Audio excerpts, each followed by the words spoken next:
កំពុងតែរៀបចំដាំដលងកុំភ្លេចជាមួយនឹងការត្រាំដើមសម្រាប់អត្ថប្រយោជន៍នៃការត្រាំដើមគឺជំនួយឲ្យដើមដលងគឺបញ្ចេញឫសមកបានច្រើនឫសចេញមកបានវែងឫសច្រើនគឺអត្រាមើមយើងច្រើនជ្រាបសួរអ៊ំពុំមីងបងប្អូនដែលដាំដុះដំណាំដលងទាំងអស់គ្នានិងកំពុងតែរៀបចំដាំ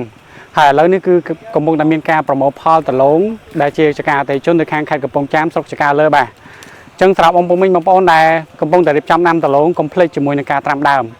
សម្រាប់អត្ថប្រយោជន៍នៃការត្រាំដើមគឺជំនួយឲ្យដើមដលងគឺបញ្ចេញឫសមកបានច្រើនឫសចេញមកបានវែងឫសច្រើនគឺអត្រាមើមយើងច្រើនអញ្ចឹងបន្ទាប់ពីដាំបានរយៈពេល10ថ្ងៃបាញ់ជាមួយនឹងឈុតជំរុញការលូតលាស់បានហើយដើម្បីអីជំរុញឲ្យឫសដលងរបស់យើងនឹងចាក់បានជ្រៅដងដើមរឹងមាំស្លឹកដលងរបស់យើងគឺមានពណ៌សម្បុរខៀវស្រស់ល្អហើយនៅពេលដែលដលងគ្រប់អាយុ1ខែអាចបាញ់ជាមួយនឹងឈុតបំពន់មើមបានហើយដើម្បីជំនួយឲ្យឫសនឹងខ្លាយជាមើមបានច្រើនមើមធំល្អមើមវែងមើមដាក់ម្សៅបានច្រើនត្រូវតាមកម្រិតស្តង់ដារអញ្ចឹងសម្រាប់អ៊ំពុំមីងបងប្អូនដែលចង់ប្រឹក្សាយោបល់ទៅលើបញ្ហាដំណាំដលងអ៊ំពុំមីងឬចង់ពិភាក្សាលើ